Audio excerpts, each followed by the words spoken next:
अस्सलाम वालेकुम, कैसे हैं आप लोग? ठीक ठाक हैं। और बिल आखिर वो ड्रामा ख़त्म हो चुका जो लॉर्ड्स में चल रहा था। लेकिन कोई कुछ भी कहे, इंडिया आप तो कह रहे थे भारत जीत रहा है कोई लॉर्ड्स में। मसला मैंने कहा कोई था इट इज टू अर्ली, अभी कुछ यार कहना कबल इस वक्त होगा।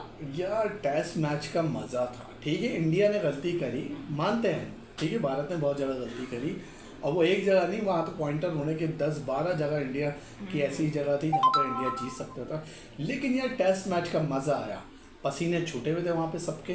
ठीक है, और आखिर तक नहीं पता था 22 रन से इंग्लैंड जीता है। लंदन में ना गर्मी बहुत ज्यादा ठीक हो है, रही है। हाँ हाँ कोई बात नहीं, लेकिन 22 रन से जीता है।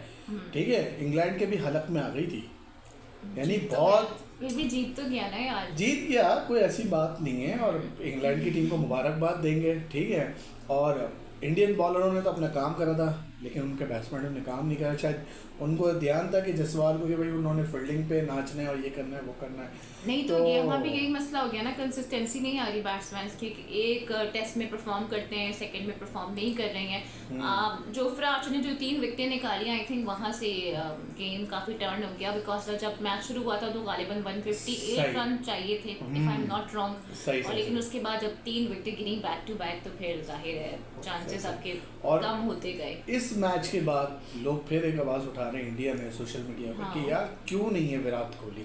अगर विराट कोहली होते तो क्या आज ये हम लोग जीत नहीं सकते थे? अजीब सी बात है। देखें, जब हम अपने टीम में पुराने लोगों को लाने की बात कर रहे होते हैं, जो भी फॉर्मेट हो, तो उसमें कहा जाता है ठीक है अब जी एक टीम बना ली है और ये जो यंग लड़के हैं इन्हीं को लेके जाओ। अब भारत में भी मैं यही चीज़ देख रही हूँ कि जो यंग टैलेंट है उस पर रिलाई नहीं किया जा रहा।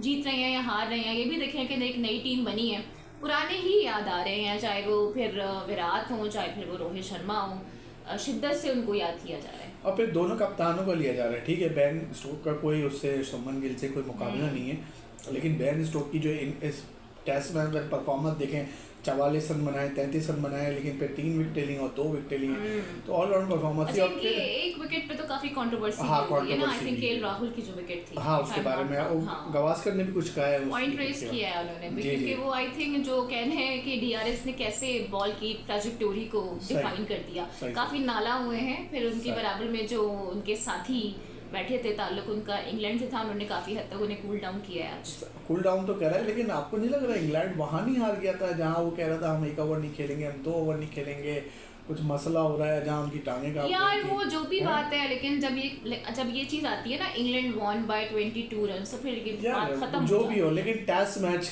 देखने का मजा है। हर बंदे मैं देखा था, हमारे ऑफिस में भी हर बंदा ये मैच देख रहा था और पल पल की अपडेट दे रहा था, और ऐसा लग रहा था कि बहुत बड़ा, वरना मैं अगर अभी मिसाल दूंगा तो उनको फिर ये नाराज हो जाएंगी। नहीं मत दें, मैं बल्कि भारत को ये कहूंगी कि वो लॉर्ड्स ऑफ लॉर्ड्स थे ना हमारे मोहसिन साहब, अच्छा। तो आप मेरे ख्याल से उनकी इनिंग्स देखिए, उससे क्या होगा?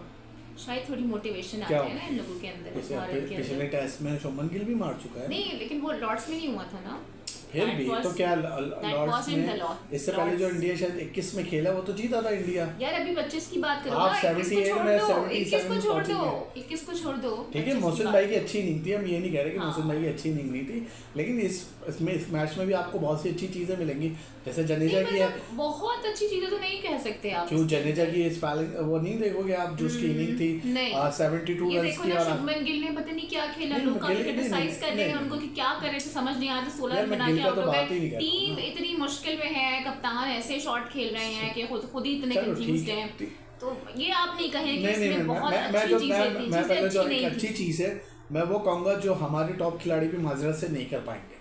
इन विकेटों पे अगर हमारे खिलाड़ी को भेज दिया ना तो पता चल जाएगा वो कितने पानी में। ठीक है, ये तो अब मैं नाम लूंगा तो आपको बुरा लगेगा। ये आप कहने वाली बात है, नहीं ये कहने वाली बात है। जनेजा जो है वो ऋषभ पंत आप देखें ना, 9 रन बनाए हैं इन्होंने। करुण नायर वैसे भी इनकी उस पे काफी तनकीद हो रही है, 14 रन इनके हैं। जो लोग कह रहे हैं ना, मैं 16 ज्यादा बोल रही थी, इनसे तो 6 रन आ रहे हैं। अच्छा, जो लोग कह रहे हैं ना भारत कहाँ से आ रहा, मुझे एक जब ये सेकंड इनिंग स्टार्ट हुई, जब जसवाल साहब गए ना तो बस मैंने बोला अब ये जाने वाले। हाँ। और फिर जब पंत आउट हुआ ना तो मैंने बोला कि ये लंबी कहानी मेरे ख्याल से 58 पे भी 4 आउट हुए थे। सही और फिर जो बॉलर्स थे उनकी मेहनत आपने वो कर दी। फिर ज़ाया कर दी। जो हमारे ये जो करुण नायर थे, मैं यही बात कर इनको रही हूँ। इतने मौके मिले, इतने और मौके इनमें मिले काफी तनकीद भी हो रही है और कि भाई इतने मौके मिलने के बावजूद भी इनके रन्स ही नहीं आ कि रहे हैं। दूसरी जगह आप कह रहे थे कि भाई मैं इंडिया वो अब विराट आप ये कोहली देखें की ना, जगह आया हूँ, बुमराह को खिलाने का जो इनका एक टारगेट था वो भी जाया हो गया। बुमराह खेले भी और मैच भी देखें इंडिया हार गया। 40, 14, 31, 26 यानी कोई बड़ा स्कोर नहीं है इन 3 टेस्ट में आप लगा रहे, बिल्कुल भी नहीं कोई है बड़ा ना, स्कोर कुछ नहीं है। मतलब टेस्ट के लिहाज से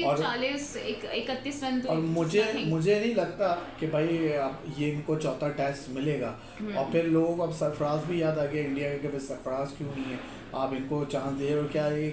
इनका ताल्लुक केकेआर से है तो आप इनको सरफराज पे तो चुगलियों के इल्जामात लगते हैं ना, तो वो कहाँ से होंगे? लेकिन गौतम गंभीर ये बड़ी हटी हुई है क्योंकि जीता हुआ टेस्ट मैच था, बहुत सी ऐसी जगह था जो ये तो जीत सकते थे। गौतम का तो आखिर में ना वक्त नहीं, बस नहीं चल रहा होगा कि मैं इनको हटाऊं। नहीं गौतम क्या करे, अब गौतम क्या करे, आखिर के 22 रन वो जाके बना लेता। वो दिल तो उसका यही चाह रहा नहीं, दिल होगा। तो नहीं है ना यार, 190 में आपके बॉलरों ने समेट दिया, बस आपने करना है। और पिछला मैच आप लोग इतना खेल के आए हो तो गुनाहगार तो बहुत हार्ड वर्क क्या कह सकते हैं। अच्छा, बुमराह की आपने बात करी, बुमराह ने 5 आउट भी करे, सब कुछ करा, वही ना, मैंने जाया हो गई। अब बुमराह ने इशारा कर दिया कि वो बहुत जल्द रिटायर हो जाएंगे।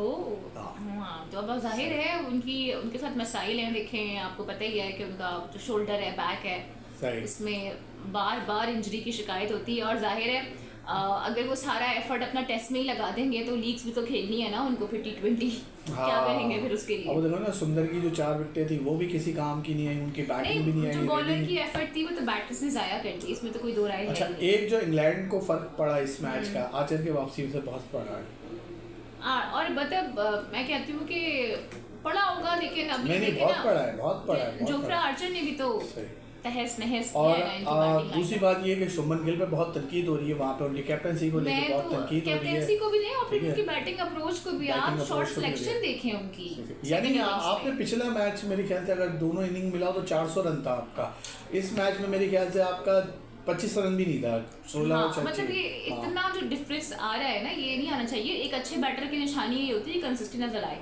और फिर आप बैठ के बातें कर रहे थे कि मैं कप्तानी पे मेरा ये नहीं है वो नहीं है, यानी फील्ड में इंडियन टीम। अच्छा, आपने भी देखा होगा ना लंदन में, बताऊं आपको, ये लोग एक इवेंट पे गए, आई थिंक युवराज सिंह की ना चैरिटी इवेंट थी। वो विराट और मजे की बात ये है कि उस इवेंट में जो इनके साथी प्लेयर्स थे ना शुभमन गिल के, वहाँ पर सारा तेंदुलकर भी आई नहीं थी और वो उनको टीज कर रहे थे। तो मुझे लगता है शायद जो उनकी अटेंशन थी ना वो वहाँ डिस्ट्रैक्ट हो गए। नहीं यार, आप ये आप ना मसाला ना डाला करेंगे। मसाला नहीं डाल रही मैं तो बता रही हूँ। आप ये देखिए ना, पहले टेस्ट में कितनी अच्छी परफॉर्मेंस और फिर सेकंड टेस्ट में क्या हुआ, तो कुछ कोई दिमाग ठीक है, उसने गलतियां हैं, मान ली उसने अपनी गलतियां मान ली कि भाई वो किस वजह से हारे, मान ली ना। ये मैं तो नहीं कह रही ना, अब ये सोशल मीडिया में पोस्ट वायरल हुई है तो उसमें मेरा कसूर है नहीं। तो इस तकरीब की जो सबसे वायरल चीज है वो तो आपने बताई नहीं। क्या? इस जो तकरीब की थी उसमें जो विराट कोहली ने जो इशारा करा था, विराट कोहली का मुझे इतना अंदाजा नहीं हुआ, मैंने उसको इतना नहीं देखा था, लेकिन मैं जो बेसिकली वो क्लिप आपने नहीं देखा जो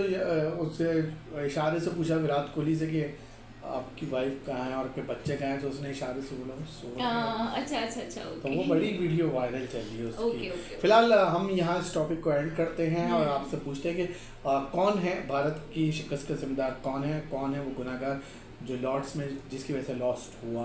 ठीक है, अब जाते हम थोड़ी सी बात कर लेते हैं। आज सलमान अली आगा ने प्रेस कॉन्फ्रेंस करी है और उन्होंने ये कहा है कि 2026 का जो T20 वर्ल्ड कप का पूल है उसमें बाबर शाहीन और रिजवान है और शायद पाकिस्तान क्रिकेट बोर्ड के जो सिलेक्टर हैं, यानी जिन्होंने टीम अनाउंस करी थी, वो सलमान अली आगा के बीच में शायद कोऑर्डिनेशन नहीं है, क्योंकि वो तो कहते हैं बाबर T20 का नहीं है और वो बाबर को 26 तक नहीं। आई एम सॉरी, लेकिन जिन लोगों ने प्रेस से की थी लोग क्वेश्चन यही रेज करे थे कि इनका तो एज कोई ताल्लुक नहीं है क्रिकेट फिकैलिटी से और ये इसमें मौजूद हैं, तो इस बात पे भी काफ़ी क्वेश्चंस और कंसर्न्स रेज हुए थे। लेकिन देखें, ये बात तो हमें पता ही थी कि इवेंचुअली जब 2026 के वर्ल्ड कप की जहाँ तक बात की जा रही है तो उसमें तो ये मुमकिन नहीं है कि रिजवान, बाबर या फिर शाहीन ना हो। तो ये तो रोज़े रोशन की तरह आया था कि ये तीनों प्लेयर्स इसमें लाजमी होंगे, क्योंकि जाहिर है अभी आपकी टीम उस तरह बनी नहीं है। एशिया कप में ये आपको दिख सकते हैं, मजबूरी है ठीक है। अब चाहे मेरा क्लिप आप लोग निकाल के रख लो या जो भी हो, इस वक्त बड़ा प्रेशर है, कुछ मासूम फैंस हैं बाबर आजम साहब के। अच्छा। वो चाहते हैं कि वो एशिया कप किसी तरह खेल लें, वो पाकिस्तान को एशिया कप जितवा दें। तो मुझे तो यही लग रहा है कि एशिया कप में भी आपको नजर आएंगे। लेकिन उन फैंस को भी पता चल जाएगा कि बाबर आजम साहब की चलो जो भी है, कितनी बात लेकिन प्रॉब्लम ये है कि मेरे ख्याल से तो एशिया कप में भी लोग होंगे। लेकिन T20 वर्ल्ड कप का शायद उनको हो पाकिस्तान की अभी टीम हम इसको कह सकते हैं ना, अगर बड़े नाम डालें तो एक एमेच्योर टीम होगी। और तो इतनी बड़े इवेंट में वो भी जब आप इतने सीरीज ऑफ इवेंट हारे हुए हैं, तो आई डोंट थिंक सो कि आप बड़े नामों को। और कुछ जो हमारे मासूमाना दोस्त हैं वो कह रहे हैं कि आप बिग बैश देख लें उसकी परफॉर्मेंस, वो आपको वर्ल्ड कप में अच्छा परफॉर्म करेगा। अच्छा, फिर सलमान अली अगर से इस प्रेस कॉन्फ्रेंस में ये भी पूछा गया कि अगर आप तीनों फॉर्मेट के कप्तान बन रहे, तो वो थोड़ा सा हक्का बक्का हो गया था कि मीडिया में सुना है मैंने कि मैं तीनों फॉर्मेट का कैप्टन बनने वाला, तो वो भी शॉक्ड और सरप्राइज हो गए थे हमारी तरह ही जब हमने ये खबर सुनी थी कि शायद ऐसा होने वाला है। तो सलमान को भी वैसे इस बात का बाकी ये है कि सलमान अली आगा ने जो बात कही है उसमें कुछ फॉर्मर क्रिकेटर खुश नहीं है। वो यही कहना चाहते हैं कि बाबर आजम साहब को आप 26 तक के प्लान में नहीं रख सकते। But I don't think so कि ना ये फॉर्मर क्रिकेटर्स के बोलने से भी कोई फर्क पड़ता है, क्योंकि देखें इवेंचुअली जब पीसीबी को अपनी करनी होती है तो वो अपनी करते हैं। सही। अच्छा, एक न्यूज़ हम क्लियर कर दें। हसीबुल्ला के हवाले से एक खबर चल रही थी कि वो दिल बर्दाश्त हो गए, इंग्लैंड शिफ्ट हो गए, ये हो गए वो हो गए। और काफ़ी अभी भी हमने एक शो जब अब्दुल रऊफ के साथ करा था तो उन्होंने भी ये बात कही थी कि उनका ताल्लुक बलूचिस्तान से है। उनको सही बात है, इतनी टीमें अनाउंस हुई हैं शाहीन की, ऑस्ट्रेलिया के लिए, इंग्लैंड के लिए, तो वो किसी टीम में नहीं है। तो वो शायद वो दिल बर्दाश्त होकर बाहर चले गए। तो उन्होंने अपना क्लियर कर दिया कि क्लैरिफिकेशन कर दिया है कि भाई मैं जो हूँ अपनी निजी मसरूफियत की वजह से वहाँ गया हूँ, मेरा ऐसा कोई लॉन्ग टर्म में कोई प्लान नहीं है। तो जो इस तरह की अफवाहें गर्दिश कर रही हैं उस पर कान ना धरे जाएं। और उन्होंने खुद भी कह दिया है कि भाई मेरा इन फ्यूचर भी ऐसा कोई फिलहाल प्लान नहीं है। और जाहिर है मैं भी अवेलेबल हूँ, पाकिस्तान के लिए खेलना चाहता हूँ। हाँ, कहीं कहीं वो ये एक तरह से शिकायत या शिकवा करते ज़रूर हैं कि उनकी सिलेक्शन नहीं हो पाती या उनका नाम नहीं आ पा रहा होता। और रिगार्डिंग जो उनके इंजरी वाले मसाइल रहे हैं, फिर जो उनकी वीडियोस वगैरह कुछ आई थी उस पर बड़ी बात हुई थी, उसकी भी उन्होंने क्लैरिफिकेशन दी थी। मैंने तब भी कहा था कि हर मामले को सोशल मीडिया पर नहीं लाना चाहिए, प्लेयर की क्रेडिबिलिटी खराब होती है। सही। लास्ट हमारी न्यूज़ है कि हम ये भी बता देंगे जून जो आप न्यूज़ सुन रहे हो, जूनियर हॉकी एशिया कप के लिए जो टीम जानी थी वो भी नहीं जा रही। और सब यही कह रहे हैं जो इधर हमारे ओलंपियन है या जो भी है कि अगर भारत ने खेलना है तो न्यूट्रल वेन्यू पे खेले, और क्योंकि हम वहाँ पे नहीं जाएंगे। अच्छा, आज खबर आई थी कि पाकिस्तान ने असूली फैसला कर लिया है कि भारत की सरजमीन पर किसी भी टूर्नामेंट में पाकिस्तान शिरकत नहीं करेगा। तो अगर आप चाहते हैं कि पाकिस्तान खेले और अगर आप चाहते हैं पाकिस्तान के साथ खेलना, तो फिर जाहिर है आपको हाइब्रिड मॉडल पर ही जाना पड़ेगा, न्यूट्रल वेन्यू पर ही खेलना। चले हम लोग, बस ये थी आज की हमारी वीडियो। यकीनन आपको पसंद आई हुई, फीडबैक ज़रूर दिएगा और ज़रूर बताइएगा कि 26 के वर्ल्ड कप में आप बाबर आजम साहब को देख रहे हैं या नहीं देख रहे, प्लीज़ बता दिएगा। Bye bye.